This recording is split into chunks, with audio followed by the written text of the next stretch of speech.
there were other battles that were supposed to go down. Like I had Dizaster and Tay Rock locked in on different leagues. You know what I'm saying? But those Dizaster battle on deck. Me and Dizaster was supposed to battle in Orlando for Guardians of the Culture, bro. And what happened with that? Ain't that them niggas that ran off with everybody bread? That is. This is before they started doing that though. This is before they ran off on my bread, but that's a different story. But no, let's talk about that. Hold up. Let's talk about it. All right. So what happened? You're supposed to do the Dizaster battle. What happens with that on that platform? It just doesn't go down. So it doesn't go down because Dizaster ends up battling SoCon, right? Okay. Dizaster actually asked them for like a crazy amount of money. He was like, "Look, I'll do the battle," and he even told me, we talked.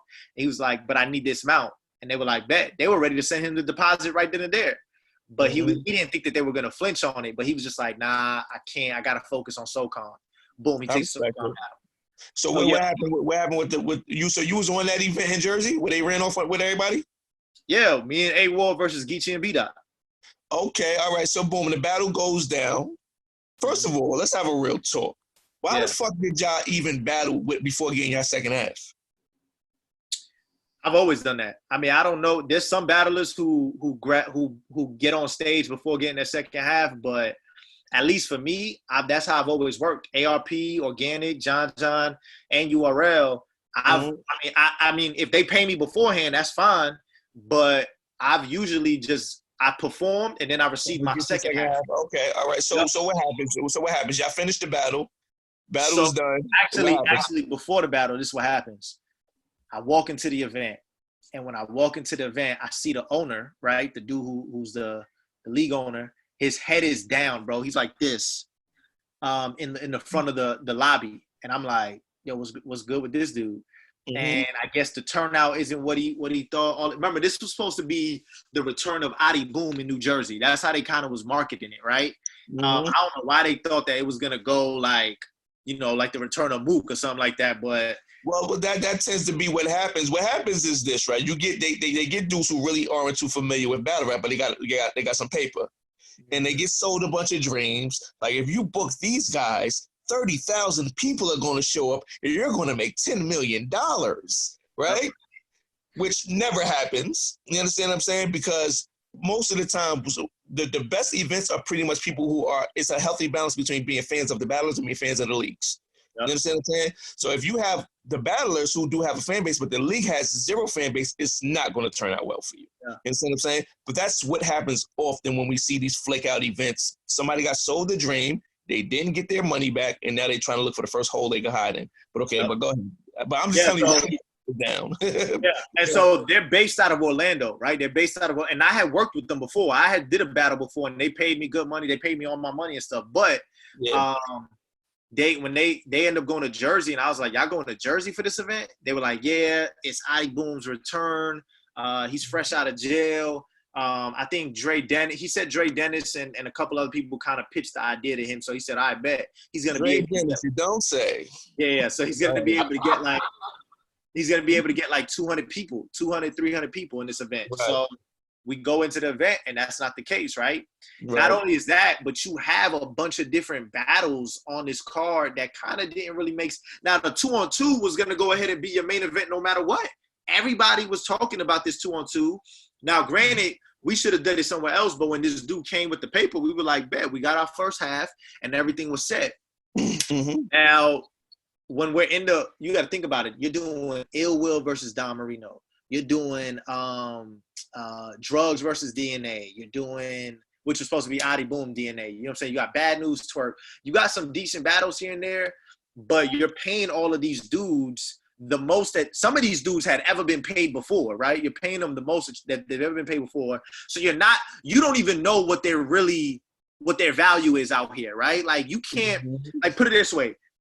If you're a new guy and I throw a number at you, of course I'm gonna go ahead. If I know you just in here to go ahead and just make the money, of course you're gonna gas the number. That's what all battlers do. Of course you're gonna gas the number. You know what I'm saying? Like, of course I'm gonna go ahead and you know what, But that's why it comes down to the person who's gassing you to do it, because they supposed to keep it 100 with you. Like, listen, fam, if he pitched you this number, he ain't worth nowhere near that number. Mm-hmm. You know what I'm saying? This is what he should get. That's up to that person, because this dude who did the event clearly didn't know what the fuck he was doing. Yeah. You understand what I'm saying? Well, okay, go ahead. So we go in, like I said, you know, I look at dude, and he tells me, he says, Los, first thing he says, as soon as before I even battle, he says, Los, I promise you, you're going to get your second half before the end of the night. I just got to collect the pay-per-view. That's what he told me. So I said, all right, bet. We do the battle.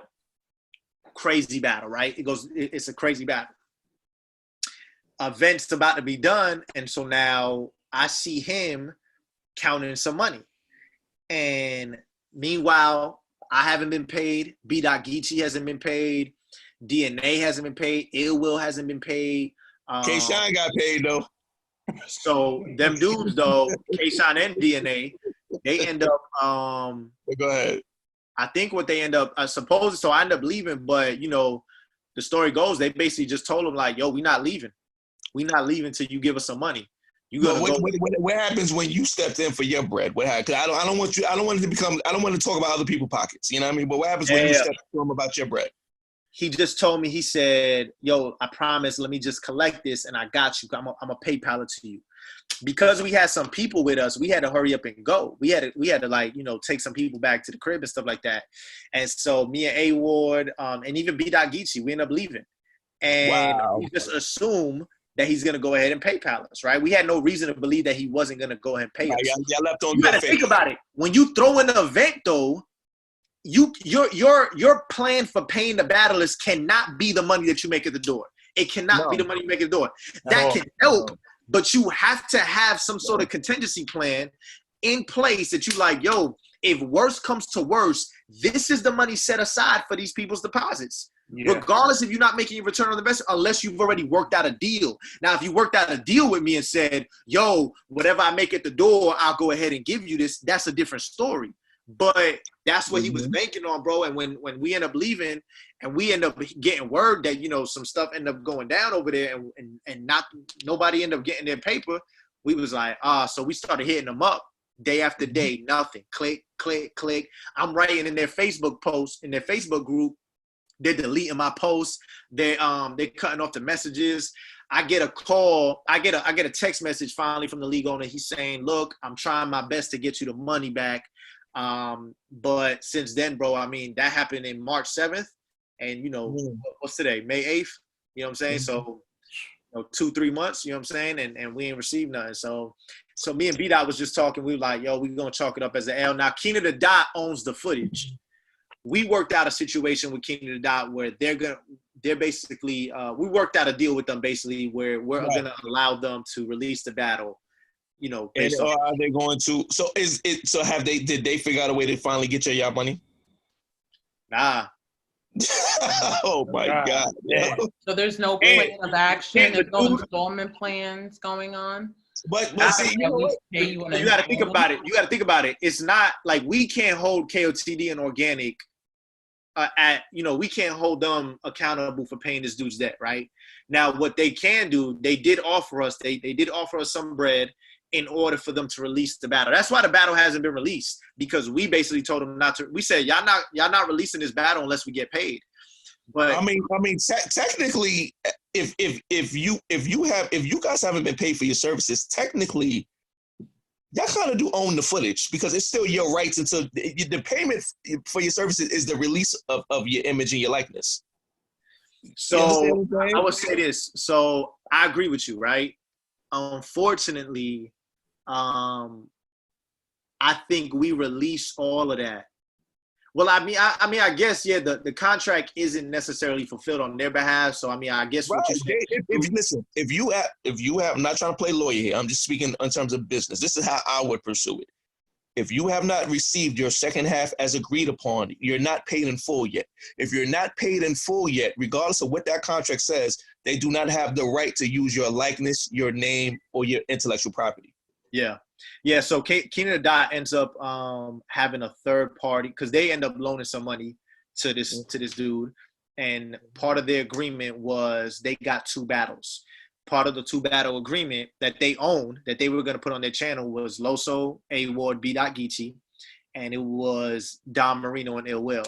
And so they owned those battles. And so But out of respect for us, Gannick told us, Gannick said, look, this was part of our deal. We own this footage, but we're not going to put it out, yada, yada, yada. So we had a long conversation. All four of us had a conversation with Gannick.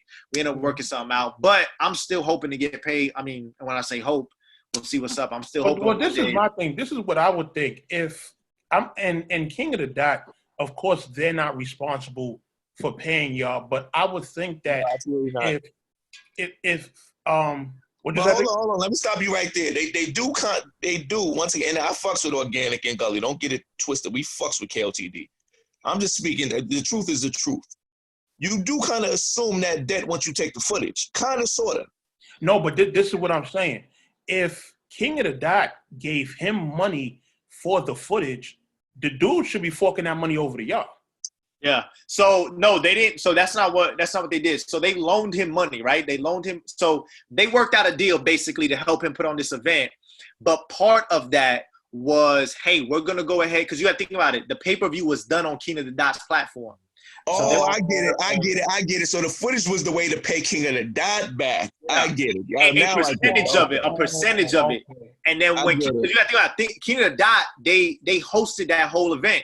They hosted the pay-per-view. They recorded. It was their equipment, all that stuff. But it was going to be on Guardians of the Culture platform, right? But King of the Dot ends up working out a deal where we're going to keep these two battles, though.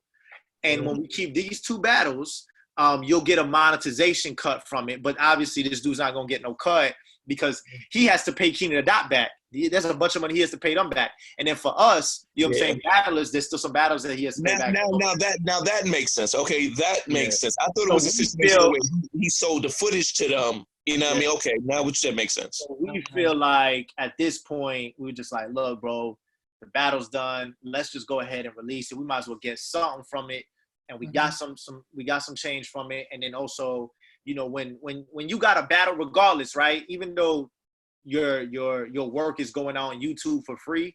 Mm-hmm. If you a hustler, bro, you could flip that for some more money. You know what I'm saying? Like I could go ahead and promote myself off this battle and promote this battle in a way that's gonna garner, you know, more attention to my page, my merch that I sell on my website, stuff like that. So we all four just agreed, like, yo, we only hurting ourselves with the footage. It's not like if it was going on the Guardian of the Culture channel, then I'll have a different problem, right? Because he's recouping that money. But it's going on the organic joint, so we was like, all right, let's just go ahead and work something out. No, so that battle and a lot of fans like myself are, you know, we're waiting to see this footage. Yeah. But things like this have to be a learning lesson, especially for aspiring league owners. Listen, man, battle rap isn't a get rich quick scheme. Yeah. Like you're not going to make a shitload of money off these events. It's just not happening. Nobody is. So what happens is the problem with a lot of these league owners, they try to throw money in this game that just ain't coming back. Yeah. You see what I'm saying? So if you're going to do it, you have to do it with the thought that, you know what, I might take a L. And you got to have that lost money ready. Mm-hmm. You know what I mean? Period. You got to have that. Whatever your expenses is for that night, that's what you need to walk into that event with in your pocket. Yeah. Period. Because it's a shame that you guys all prepared, all came ready, did what you had to do, and you walked out at the end of the night without your paper. That's crazy. Yeah. That's crazy. Yeah. And but these situations ends up happening to dudes who have like a huge check, right? They're ready to go ahead and throw it down, and they think that they're gonna recoup the return of investment on it that same night or something. I don't know what dreams are being pitched to them, but they think, yo, I'm gonna go into battle rap. I'm gonna go ahead and sell this many pay-per-views. I'm gonna get this many people through the door, and I'm gonna double my income. And it's like, nah, bro, that's not gonna be the case. It doesn't happen like that. Not with battle rap. It doesn't happen. Because at the end of the day, for majority of these events, 500 people aren't showing up for these small league events. Like, you understand what I'm saying? It is what it is, and that's exactly what you probably would need more than that to even break even. Yeah, you know what I mean? Like, especially for the card that he was putting together, and on top of that, he's in Jersey, so he's flying everybody out. He has to get everybody hotels. You know what I'm saying? Like it was just that's crazy. Yeah.